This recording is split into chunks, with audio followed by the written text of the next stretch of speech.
Good evening, everybody. This is Nevin Gusak, your host of the Politically Homeless podcast. With me is my guest, Jared Nyquist. Jared Nyquist is a prolific author and also a blogger who writes, actually, I don't even want to call it blogs. I'd rather call them research papers and opinion pieces to inform the public on the designs and strategies of Russia and China against the West and the United States. And we're going to talk about something rather different. Jeff has really many interests, and I'm not trying to sound sycophantic, but is a bit of a Renaissance man because he studies many different issues. And tonight we're going to talk about UFOs, or unidentified aerial phenomenon is the new term that's been. I think they changed it to anomalous phenomenon now. Is that it's worse and worse.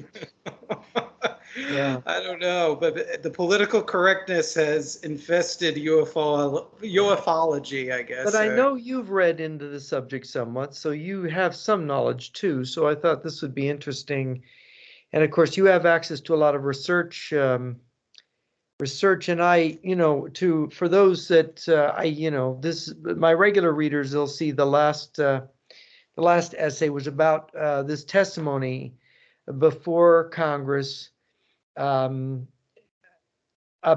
this UFO UAP disclosure that Mr. David Grush, formerly an Air Force intelligence official who had worked on a UAP task force for Congress and had investigated what's going on in the government with UAP UFOs, and had discovered, and this is his testimony, he's discovered a UFO crash retrieval reverse engineering program hidden away in the black projects, and where there are recovered non-human wreckage and non-human, he used the word biologics, but non-human bodies. And Congressman Luna asked him, why don't you call them extraterrestrials? Why are you calling them non-human? And he made a very intriguing answer. He says, well, we need to keep an open mind about what they are, which is kind of eerie, and which suggests that in his investigation, where he had interviewed dozens of people in different parts of these compartmentalized SAPs, these special access programs, that they had given him this information, and apparently they didn't know where these things were from, even though they had possession of them, or at least he didn't meet anyone who knew among those he'd interviewed. And of course there were concerns. Now he didn't produce any evidence that any of this is true. All he had was evidence that there is these programs that the people in them claim that there's this non-human wreckage in non-human bodies. So this is going on in the government, and then there's the claim that he made that he made this in an interview before his congressional testimony, that people have been murdered to keep the secret, and that people have died actually trying to reverse engineer the material, which he said in Congress to one of the congressmen, and that there may be, told Mrs. Luna, that there was an issue of misappropriation of money from programs that were given money by Congress, sort of taking, it's like the $5 million screwdriver or toilet seat in the Pentagon, that it's really they're moving money to another program, that kind of thing. So it involves a possible corruption in the Pentagon arms procurement system. It involves potentially murder, a cover-up, end running congressional oversight, and as one able commentator in the media observed, if this thing is true, it's an absolute bombshell. It's one of the biggest news stories of our time. And if it's false, it's one of our biggest news stories, because if this has been made up, then the government is practicing some kind of deception on the American people, and they're presenting it as testimony in front of Congress under oath. So it's one of the above. This thing is either true or somebody's lying to us about this for some other nefarious reason. So take your pick, and it's serious either way. Well, it is very serious. Now, you're a seasoned analyst of military and just generally national security affairs, and you've served in the U.S. military, if you don't mind me saying, in the Marine Corps. Plus, you, in your professional work as an analyst, as an author, you have literally worked with military officers and also intelligence officials. And based on your knowledge over the years, really decades, and your sharp analytical abilities, what do you think of the intelligence officer, I think in the geospatial intelligence officer, Grush, and then there was a naval commander, Commander Fravor. Commander What do you Fravor think of their credibility? I mean, Commander Fravor, here's a guy who's, I grew up, one of my best friends growing up, his father was the commander of an air unit on a U.S. aircraft carrier just a few years before. He might have been in the reserves even when I knew my friend Dennis. But so, I mean, these guys, I mean, they have enormous gravity. What they do flying off of aircraft carriers, being naval officers. And this Commander Fravor was one of 6 people in his unit that flew and saw this flying Tic Tac that had outperformed what were they flying? F-18s, I think, just outperformed them. And they could not, when he was asked, could you have shot the thing down? No, he couldn't conceive that any American fighter aircraft could shoot down this flying Tic Tac, because it could go from 0 to Mach 3 and just like that and get away.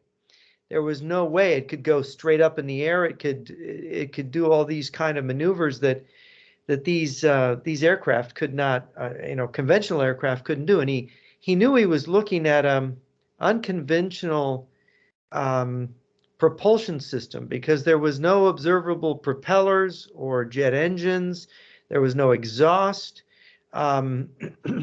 which means you're dealing with something that's very different. And one of the comments Commander Fravor made was that we don't have the material science to build something like that. And he said it was definitely a mechanical object. This was not a bird.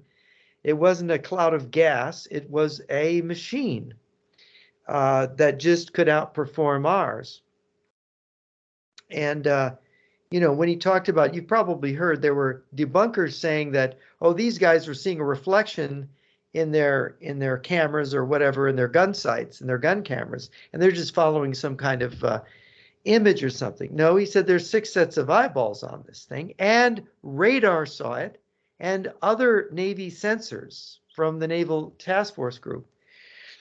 So this is, and he called it the best UFO sighting in terms of, documentation and sensors and radar and all the rest, and video of it. I mean, they have the video of it, and I think it's been all over the news in history. I mean, you can't deny that this is real and it happened. And the skeptics can say, he took a dig at the skeptics and saying, no, it's not a reflection on a gun camera. Everybody was seeing it. The radar was seeing it. So we're dealing with something that's real. And I think this is what scientists who studied this, like Jacques Vallée, even Carl Jung, who was asked to write about this to the U.S. Air Force back in the 50s, said there is something real going on. Now, what was interesting was David Grush, the Air Force intelligence officer's testimony, where he is saying these things have crashed and we've recovered them. And so I would say there are physical objects. And of course, what's interesting is, why would something so superior to us, why would it, if it, the typical thing is people think it comes from another world. Why would it come all this way just to crash, right? Are they that idiotic? You know, is this like your errant teenage son goes and crashes the car down wraps it around a telephone pole down at the bottom of the street? You know, this is a very strange thing that these things would crash. And of course, it begs a kind of it begs explanation. But what really caught my attention in all of Grush's testimony is a claim that the first capturing, and this is so odd, the first time that human beings captured one of these crashed discs or flying saucers, whatever you want to call it, was in Italy when Mussolini was the dictator there. And it just so happens that I dug up this weekend, there were documents released from an Italian archive, government archive, from the 1940s and from the 30s, showing that sure enough, and they have validated the papers evidently, that there was a UFO crash in Lombardy in Italy in 1932 when Mussolini was, you know, the dictator, or El Duce, he was the prime minister of Italy then. They had a king, King Victor Emmanuel III, and that they were puzzled by this thing. It crashed and there was no pilots, there were no bodies. And they studied it, and they thought it was otherworldly, but according to the documents, if you go through them, I think the opinion is shared that they believed ultimately it was made by the Germans. It was an experimental German device.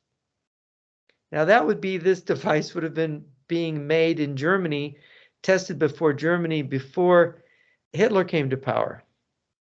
And it was being tested in Munich by a scientist, and some researchers believe they found the name of the scientist, the German who was working on it, and that there were more than one project using some kind of unconventional propulsion, and that I guess when they test these things, they can go out of control and crash. Now, and then there's some evidence that this program was bartered by an SS general at the end of the war to the Americans. Have you ever heard this?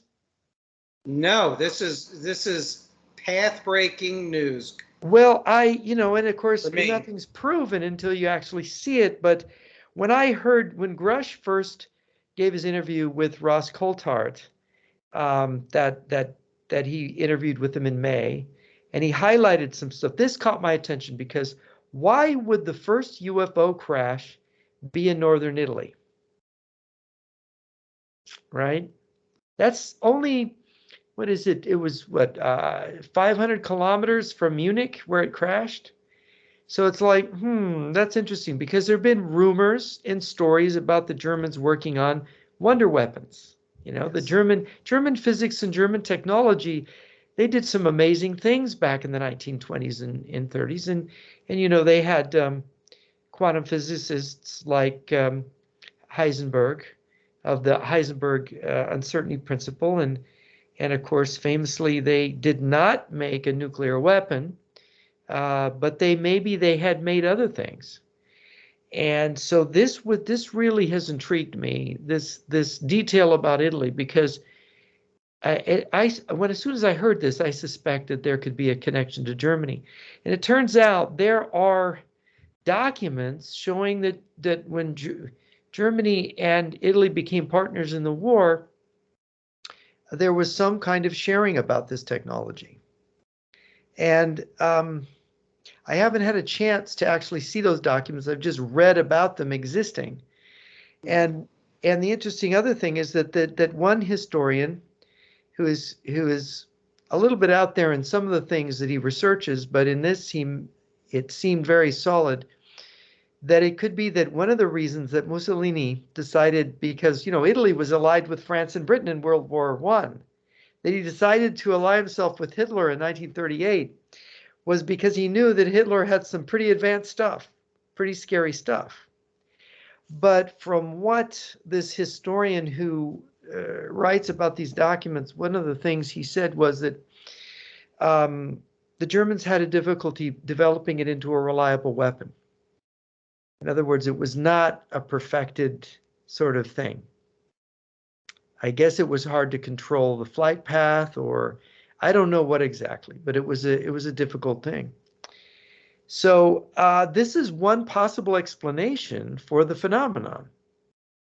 You know, that, wow, that is fascinating, because we know even on popular TV series, yes, of course, the Germans, they had the V1, V2, they had the nuclear bomb program, but they also had really weird and creepy programs, allegedly, like the Nazi bell, the flying bell, I'm sure you've heard. Yes, and of course we know very little about that because the people, the workers were all killed, and the project was shut down. It operated in a mine in a valley in Poland, what is now Poland, and they still the place is still there. You can go there and look at it, but there's nothing there. You know, there's just some of the structures that they were using there, and of course, documentary film producers, they take pictures of it, but we don't really know what that was. And it's as if they had this technology. They had a number of people trying to make this thing work, and it may not have worked. And remember the Foo Fighters. Maybe that explains the Foo Fighters. The Foo Fighters were smaller, scalable. Maybe they were able to do it with something smaller, but they couldn't scale it and make something larger work the way they wanted. But it's very interesting because allegedly, in the kind of S4 stories that people have told, there are some of these whistleblowers have talked about one of these craft having some kind of cannon mounted on the bottom of it. And so are these recovered German technology? Is this what this is? And the scientists maybe were killed at the end of the war. Some of them went to Russia, or some of them simply disappeared into South America, and we ended up with this stuff and we didn't know how to make them work. Yeah, it's too many questions and too few answers. Yeah. Did the Italians, were they able to make that captured UFO work? What does your research tell you? I mean, obviously a crash. Did they try to restore it? What have you found so Well, far? it was pretty smashed up. And, you know, if you read the account, it was pretty smashed up. And there's an account of one of the Italian. And by the way, this is interesting because Marconi, the famous Italian who went to Britain and gave Britain radar, was the scientific head of the project studying this thing before he defected to the British. So that means he would have told the British about this thing. So the British would have known about it, which is interesting. The famous Italian, you know, Marconi's pretty famous for the development of radar, the use of microwave radiation, basically.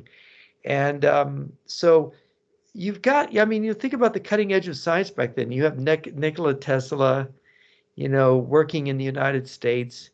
And of course, you'd had Edison, and you had all these, you know, before that, Alexander Graham Bell. You had all kinds of great inventors, and the Wright brothers in air. And you had, it was an era of invention, of tremendous innovation and invention, maybe to surpass what we do now. You had all these mavericks. And so and there was also, the stories are, of course, wrapped in, which are often apocryphal and not to be trusted, the idea that some of these inventors were involved in the occult. They were trying to channel interdimensional extraterrestrial beings. There was a group of Nazi witches that were communicating, channeling information from the planet Alderaan, and they claimed to get blueprints to build the machine. But you know, you don't know what here is rumor and urban legend, because what you want is documentation. And now we had these documents in Italy, and Grush, in a way, is confirming this in his testimony, which is really intriguing because, of course, we conquered Italy in World War II. You know, Patton and Montgomery landed in Sicily, and we marched all the way up that peninsula. And by 1945, our troops, the British and American troops, had reached the Alps, had reached the German border. with Italy. And so this question is that we were capturing then their secret weapons projects, not just the Germans, but by surprise, this thing that the Italians had. So this is one aspect of the testimony that really caught my attention, which I think is given. I had never was, convinced that the German angle of the Germans manufacturing these things was the truth, but now it seems much more solid to me, much more solid. So that's one aspect of it, which then makes you ask the question, regarding the existence of aliens. Are there any aliens at all? If this is a human invention, which is sort of way ahead of its time and top secret, one of the most secret technologies you can imagine that people want to keep secret, but yet in a way it's the ideal technology by which people could impersonate interdimensional or extraterrestrial visitation, couldn't they? Yeah, I mean, what is your gut feeling? I mean, we've had discussions offline on the phone that you originally, and maybe you could elaborate now with this new evidence, that these are interdimensional human beings. They're not necessarily from different universes and solar systems, that they're actually interdimensional beings. And you mentioned in your article a discussion, you tie it in with space-time, which is very interesting. So if you wanted to elaborate on my question and point. Yeah, well, I looked at, I've been trying to look at physics. I've been following this thing lately because I'm interested in, national security. So I'm interested in, are we way ahead of the Russians and the Chinese? Do we have weapons of a kind that we would just simply, that they don't even suspect we have? That we don't need to be worried about the nuclear balance because we've got things, and of course, it has always troubled me the way we have allowed ourselves to slip in terms of our strategic arsenal, and of course, we've fallen behind in many areas. But this really interests me because do we have super weapons that we've never let on that we have? And it seems to me that some very peculiar testimony has been gathered, and Ross Coulthard presented a lot of this, but one example is the story of Ben Rich. Ben Rich was the head of Skunk Works, which was, of course, Lockheed, the big defense contractor, the people that have made the stealth bomber, for example. And he retired, I think, around 92 or 93, Ben Rich did. And he would go around making speeches, and he would make these little comments in his talks that we now have the technology to take ET home. He would say that. And he would say things like, we can basically go anywhere. We can go interstellar, we can go interplanetary, and basically implied that we already had. And this is astonishing because he was not a nobody.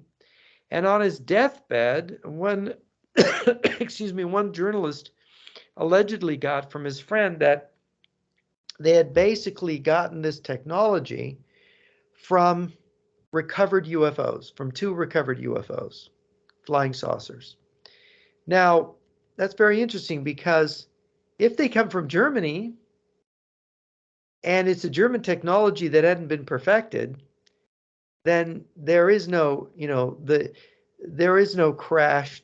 There may be crash retrievals, but they're human. They're not alien. So I don't know what the part about the aliens is. Now is that a deception? And the other thing that really troubles me is, about, books like The Search for the Manchurian Candidate and the very scary stories about mind control warfare. I mean, Joe Douglas, my friend, my late friend Joe Douglas, the last book he was working on when he passed was about KGB mind control drugs. A very scary book, very scary things that you cannot imagine what can be done with chemicals on the brain. And in other words, they can stimulate a part of your brain. They can give you a drug and you can hallucinate. You can hallucinate strange beings. And in fact, we know this from this drug ayahuasca that is used ritually by certain tribes in South America to give them hallucination. And what their hallucination is, when you take this drug ayahuasca, this being appears like almost like a wise entity that advises you or criticizes you or does something with you. It's like a spiritual voyage, they claim. And of course, and people know about, acid trips, people who take drugs and use acid, for example. They have trips and see things that either are or are not real. So have they developed, combined with hypnosis and drugs, can they abduct people? Can a normal team of spies or whatever, agents, abduct a person on a highway, administer these drugs, administer hypnosis, and have them believe they have been abducted by aliens? Could that be an explanation? We just don't know. It could be possible. It may be. And of course, then if you have if the government or another government, the Russians, let's say, or let's say there's a Nazi diaspora in South America where they got away with some of this technology, and they have it somewhere stowed away in Argentina or Brazil in the jungle somewhere. Let's say there are Nazis that still have this stuff and are dreaming of their Third Reich coming back again. How do you know that this thing can't just land?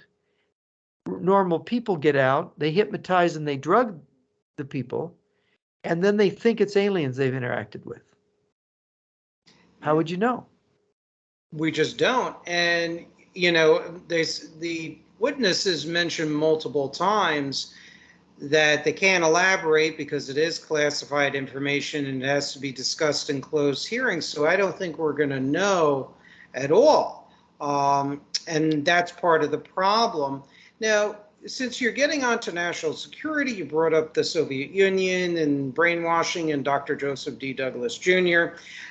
You and I have talked about over the years about another national security dimension. Now, we can talk about whether we believe they're extraterrestrial biological entities, U.S. spacecraft, whatnot. But there are 2 points which you've brought up to me privately, as well as on the last part of your essay.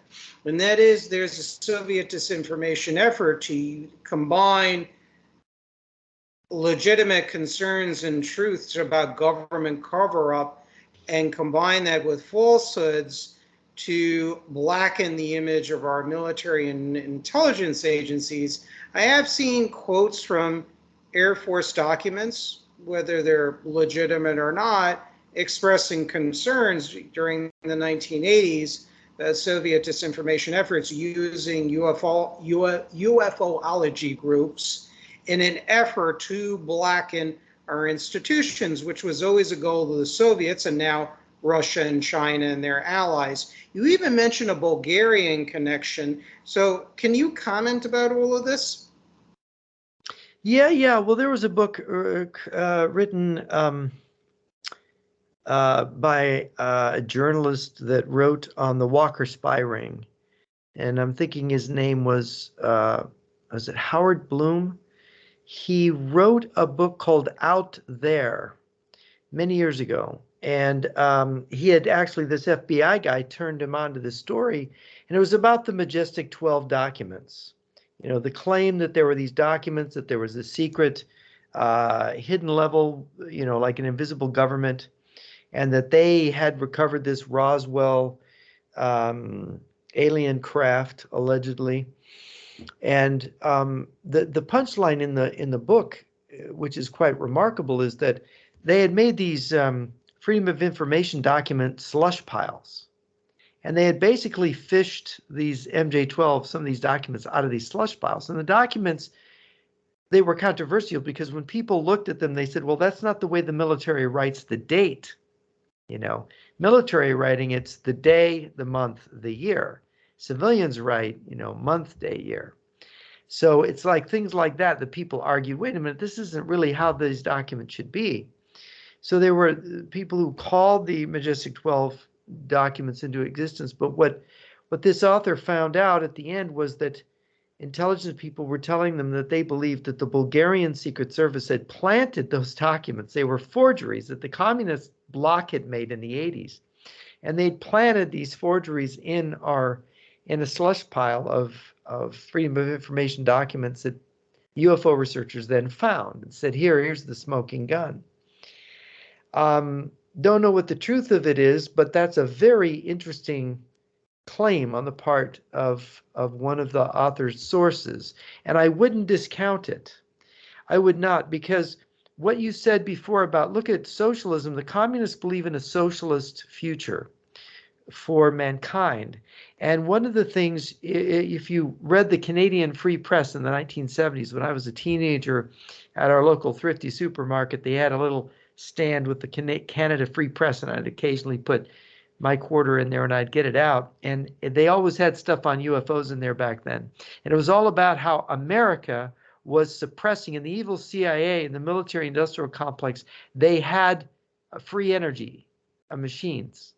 They could, in other words, they could make unlimited free energy for mankind, but those evil doers, they were withholding this great saving thing for mankind, that so that we had to burn dirty fossil fuels. And of course, remember, we had first energy crisis was in 74 during the Yom Kippur War, was that 73, when the Arabs embargoed us and our gas stations were out of gas and people were going, oh no, what do I do? But the idea of this free energy is one of the things they've claimed that the evil American military has withheld from the world, this technology. And you can see a bit of this coming out of the commentary on these hearings in Congress, that we have this advanced technology and we're not sharing it with mankind, right? Which then, of course, makes us selfish and evil. So that's kind of an interesting kind of anti-American propaganda. And then, of course, nobody stops and asks that if let's say you developed a fusion engine with this kind of thing, do you want to just make it available to everyone? Because imagine the power you're handing. You're handing a fusion power to everybody on the planet, will then be able to mass produce these fusion things. And what kind of weapons can you make with that? Right? You might have the end of mankind from that. Giving everybody unlimited access to this kind of technology. So you do have to think a minute, the propaganda versus the reality. And of course, the other thing is that these wonderful aliens who want to help us, the evil military people have scared them away. So we're not going to get the help from the wonderful aliens who want to come and love us and teach us the right way to live. Mm-hmm. So you've got a bit of that too. I think what is that fellow's name that does the he teaches people how to communicate telepathically, or they meditate in the UFOs manifest and then they talk to them. What is his name? Greer. Oh yes, Greer. Stephen yeah. Greer. Mm-hmm. Stephen Greer. Yeah, he has got almost that kind of new age. The evil government is preventing us from having these wonderful contact experiences. One has to be on guard. What's interesting is for a subject that you would think would be straightforward, it is so mired in these questions. And then there's the question, if the government has this program and they're hiding it, are they breaking the law by not telling Congress? Or are these things real, or are these secrets just so dangerous that they have to be kept? And I don't know the answer. Although a lot of people are sure they do know the answer, because I don't know what the full story is, right? I mean, what do you think, Nevin? Do you think that that if this kind of technology existed, we should let everybody know, and it should just go to everyone in the world? Do you think that it might have serious negative repercussions if we did that? Well, number one, I really don't know, and I shouldn't comment on information where they're not even able to testify publicly about all the details, and they themselves, the current witnesses before the House Committee and what is it, National Security, chaired by Congressman Grothman and others, they even say they don't know this is otherworldly technology, beings, or species. Not those are the words, they did not use those words, but they're not of this earth, and that could mean 101 different things. They left it very ambiguous. You know, there's so many theories about what these things are. I just can't tell you. I don't know, and I don't want to comment on something that I don't know. And it's not, if our government does not fully have the answers, why should we cause panic amongst people? You know how people are about things they can't control. So that's my answer. And of course, I don't, you know, panic is one thing people talk about. The other thing, of course, is that when you're dealing with some kind of technology that's this advanced, you have the question of people using that technology to mimic God or mimic the gods or mimic aliens, space aliens, and then try to get control of the destiny of mankind through that mimicry, or to break down existing belief systems and ways of thinking in a kind of, I guess you could call it a psychological warfare campaign using these devices. Because these devices, let's say the technology is a kind of like quantum physics based technology that has implications for mind control, that can bend the human perception, that can maybe indeed travel to other worlds. Is it safe to travel to other worlds? What would we come into contact if we could? If Ben Rich from Lockheed Skunk Works, this famous, defense executive, is saying we can take ET home, very famously, and that we have this technology, and others have said yes, we have built interplanetary spaceships. There was the famous the hacker, what was his name, McKinney, who the U.S. government tried to extradite him. And I forget which country he was in, but for hacking the U.S. government. So the government was kind of admitting that they got seriously hacked. But what this guy claimed to have hacked was he hacked into a database that showed that we had like 2,000 to 3,000 people whose assignment was in the U.S. military off-world, right? That they belonged to, and it was the captains of ships that were interplanetary ships, something like Star Trek. And you go, is this just a hoax? But then you've got a serious guy like Ben Rich saying, no, it's not a hoax. We are making these things. We've made these things in secret. And then the question is, if you do have something where you can go out there, do you then end up running into people on other worlds, or creatures or intelligences on other worlds? I think it's a possibility, to be perfectly honest. Over the decades, you've had differing whistleblowers of varying credibilities claiming things that are somewhat similar to what the current witnesses are saying. Now, yes. I wanted to ask your opinion on something. How do Grush and Fravor, how do they compare as whistleblowers compared to individuals that are highly controversial, like Bob Lazar? A few years ago, you had a former CIA agent whose name but photo was revealed, but name was not revealed, who claimed he also worked on alien projects, working in S4, which is allegedly a base attached to Area 51 in Nevada. How did these witnesses that recently testified before the House compare to other alleged whistleblowers from years past?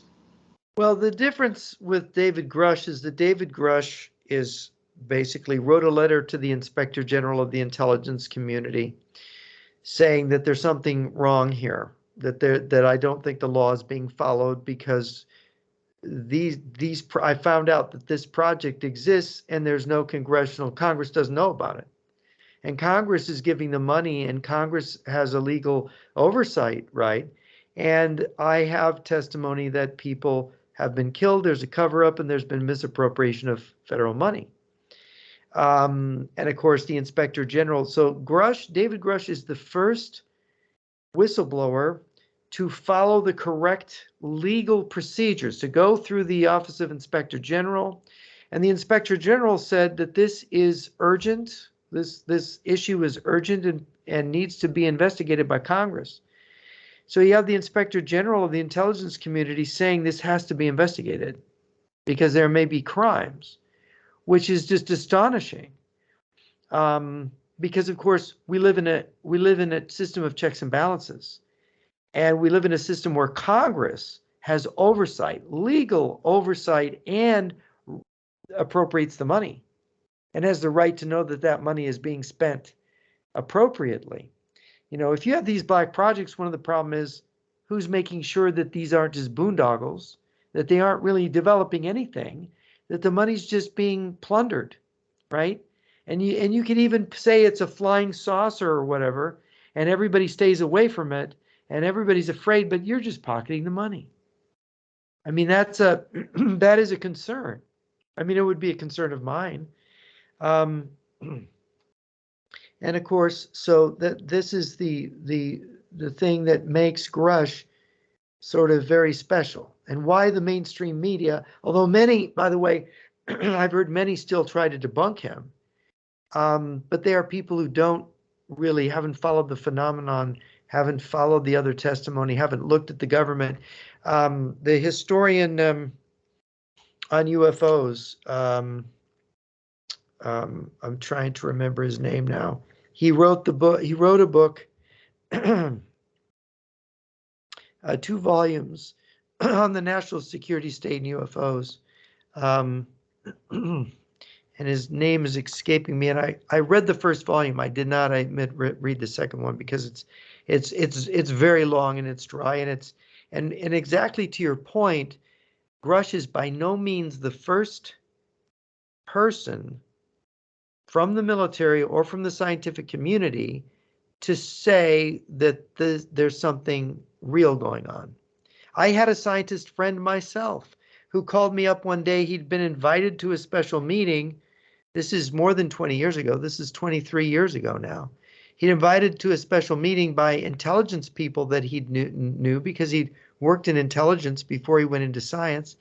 And it was about UFOs and aliens, not about UFOs and Germans. And I said to him, are you sure that you weren't part of a psychological warfare experiment, And he says, no. He said, world class. He had to sign a non-disclosure agreement, he said. And so he couldn't disclose the people that had given the presentation, but they were famous physicists and other scientists who'd been working on this.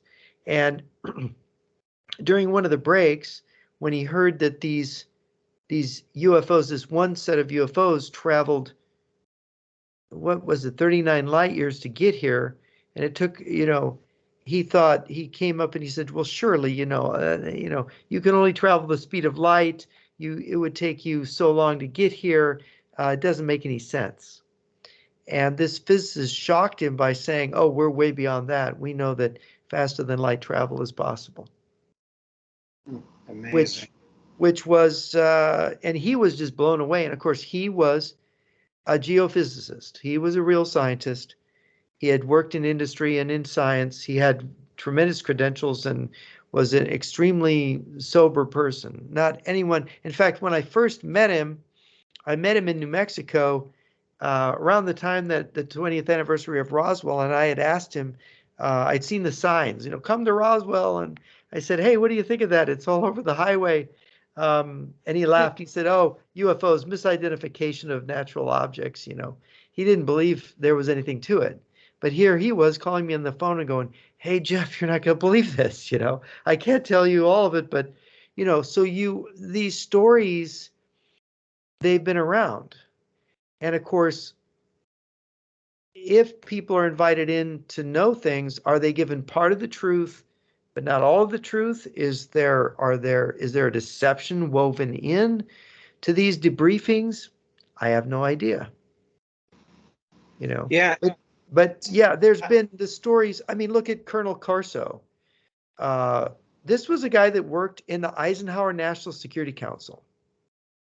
And he ends up writing this book in his old age, around 1997, called The Day After Roswell, right? And Corso is saying that there's this crashed alien device, machine, and they were trying to reverse engineer it. And they were farming it out to different industries and scientific labs to try to figure out, different things, different technologies from it. I still don't, I didn't think the book was that credible. I thought, Joe Douglas knew him, by the way, knew Corso, and was shocked when I told Joe Douglas, I said, Joe, do you know that Philip J. Corso has written this book? And he was like dumbfounded. He couldn't believe it because Corso was a strong anti-communist. He testified at the POW-MAA hearings, if you recall, just a few years before that book came out. So all of a sudden he's talking about UFOs. Very odd. And then you asked about Bob Lazar. I've watched the Bob Lazar interview that he did with Joe Rogan. And I just kind of, one day I turned it on because I practice watching people and I'm watching their body language to see if they're lying, right? Usual signs, which is interesting because when Grush gave his interview with Ross Coulthard, he was giving away some signs of deception in his body language.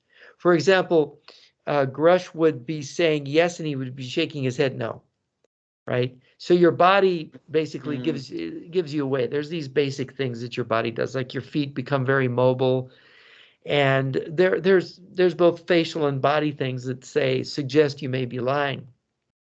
But I watched Bob Lazar, and I didn't see any of that in Bob Lazar, and that blew my mind. And Bob Lazar apparently believed what he was saying.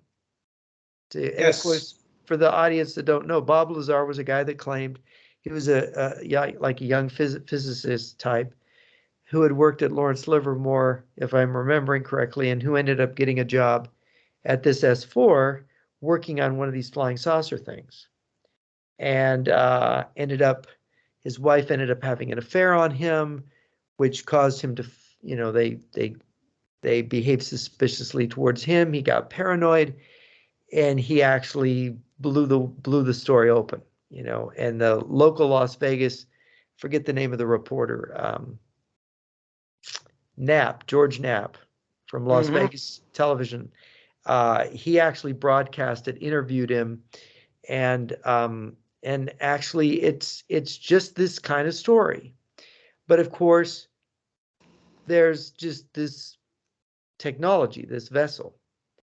And, are the stories about aliens window dressing to hide where this technology comes from? And the other question is, if this technology originated in Germany, did the Russians get it?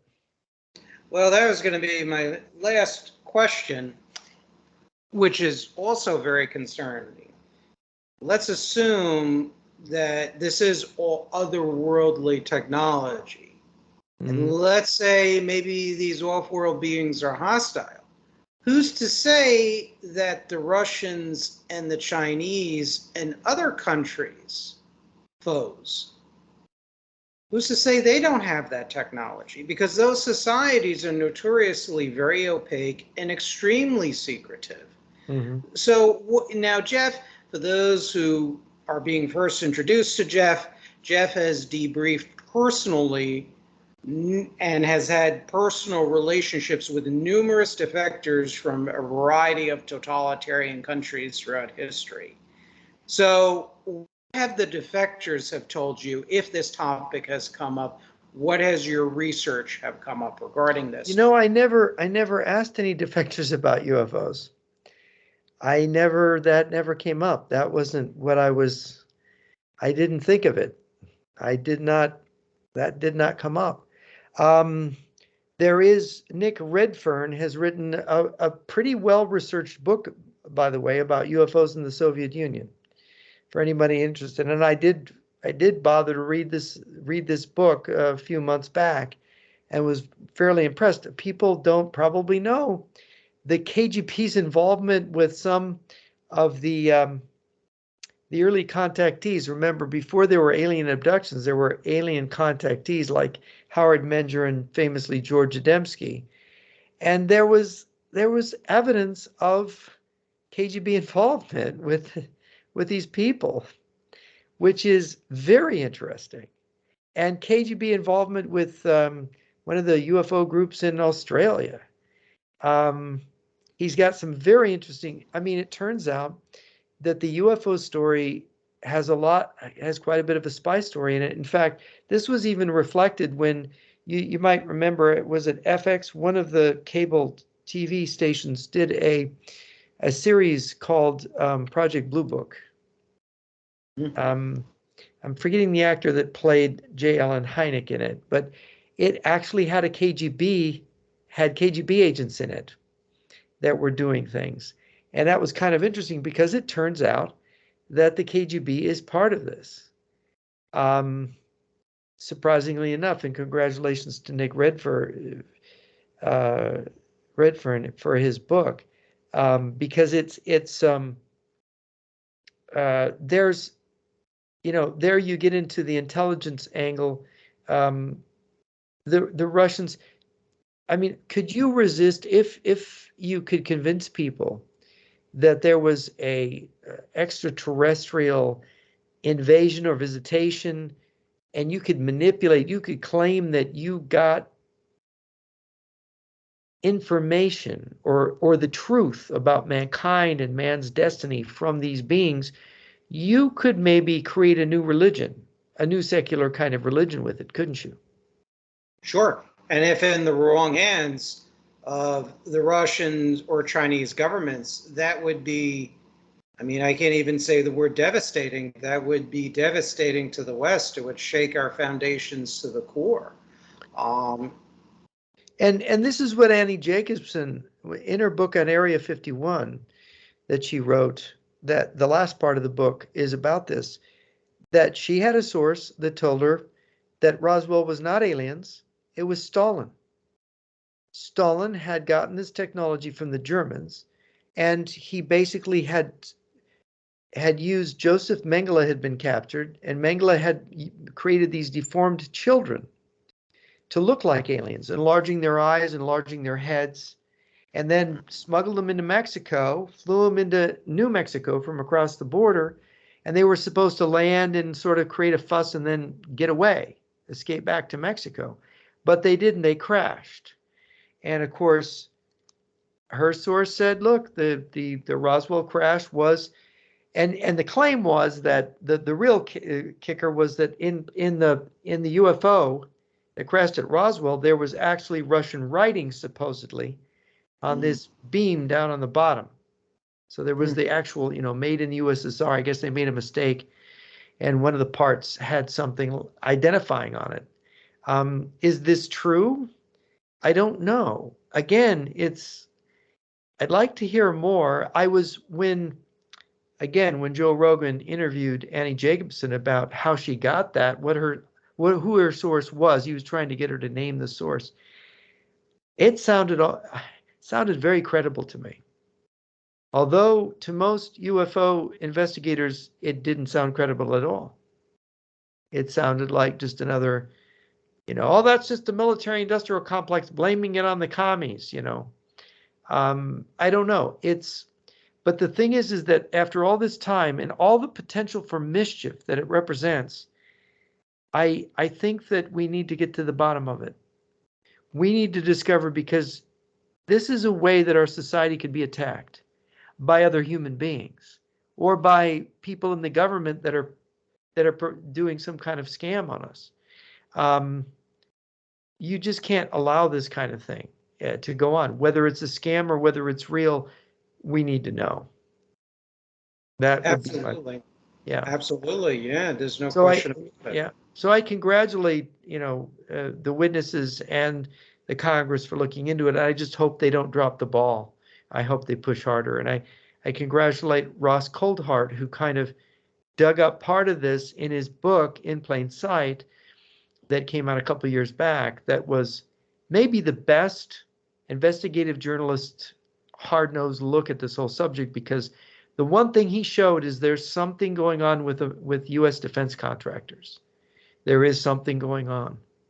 Yeah, and look, I mean, you and I are both for a strong national defense. There's no question that we need, in some form or another, a quote unquote military industrial complex, because Russia and China have just as large, if not larger, military industrial complex, and those two governments want to do harm to the United States. It's very clear from the research that you've done.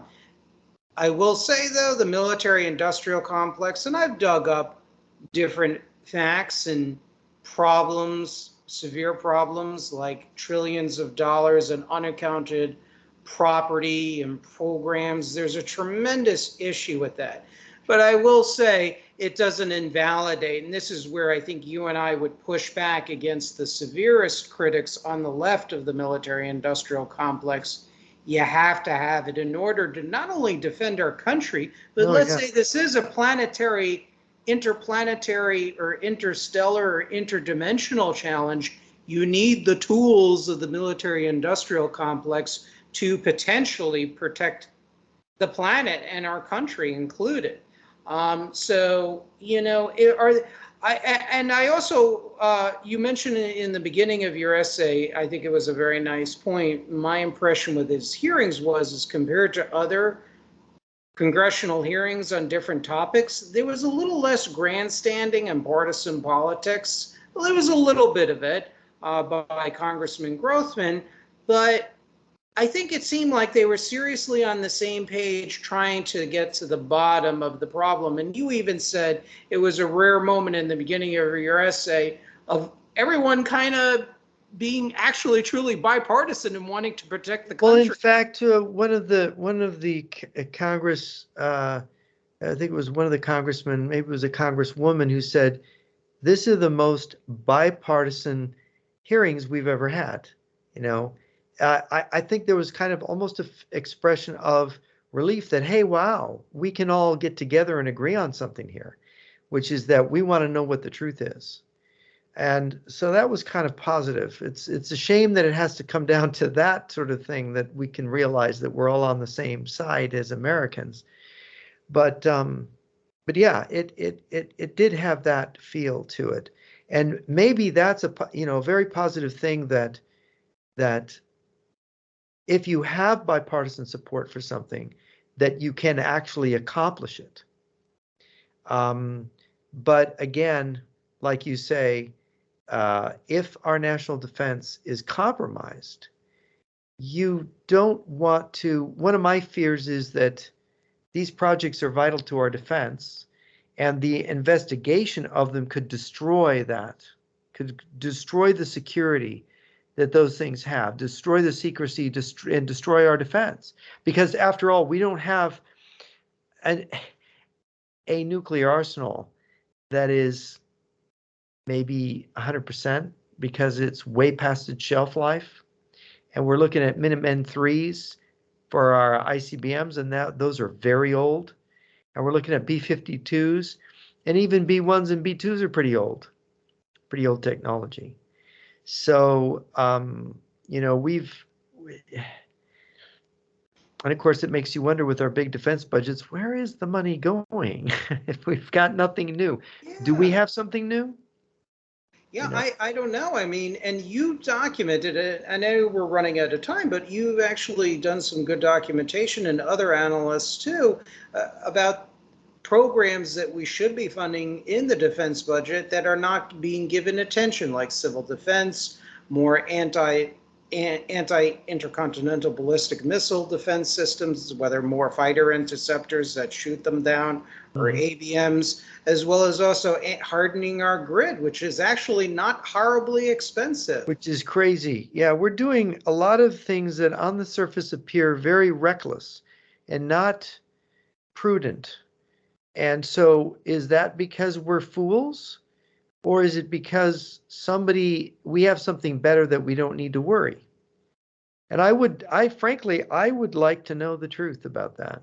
I mean, they don't need to reveal the secret, but I would sure like to know. And maybe one of the reasons this is coming out is that we're getting close to war, where Russia is threatening war, China's threatening war, and maybe it'd be nice to let them know if we have something that they would just back down and stop with this nonsense, with these wars. But again, there is also the issue that I don't completely trust everybody in the government. Yeah, I'm with you, and that's why I'm politically homeless. Like you, I am a nationalist or a civic nationalist. We care about the protection of our country and our people, because this is our home. You live in a home, I have a home. We want to take care of our home, make sure it's adequately protected, adequately constructed, clean, the best possible home as you can. And a big part of that comes through national defense and an adequate intelligence service. So like anything else, it has to be a balance. We have to get to the truth, but we also, because our people, our citizens are owed the truth, but at the same time balancing national security considerations. Yeah. Any concluding comments? No, well, stay tuned. If there's more hearings, it's going to get more interesting, especially if they bring in other witnesses. And the key thing here is that they have other witnesses, according to Congressman Burchett. He mentioned, I think, at least 2 other witnesses. And these are witnesses that have more direct knowledge of what the truth is here. And, the sooner the better. So stay tuned. Where can people find your works online and your books? jrnyquist.blog, jrnyquist.blog, and of course, go to my Amazon page, amazon.com, jrnyquist, jrnyquist. I write under that. I don't use Jeff, although that's my name, Jeff. Hi. But it sounds a little better as the author of a book to say JR rather than Jeff. So that's why it sounds more serious anyway. So anyway, yeah, go read my books, The Fool and His Enemy, The Lies We Believe In, and there's a bunch of others on there too.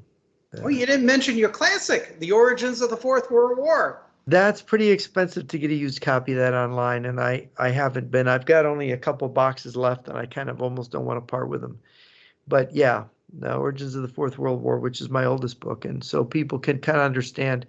My main thing has been about the threat from Russia and China and international communism, and how our society, Western civilization, is kind of breaking down, and these things are getting the upper hand. So anyway, that's for those who want to check it out.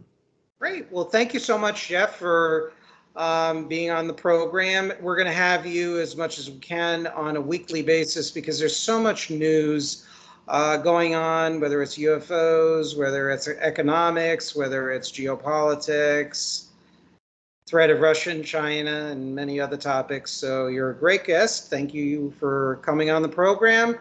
And ladies and gentlemen in the audience, we're going to try and have Jeff hopefully on later next week. I will be out of town.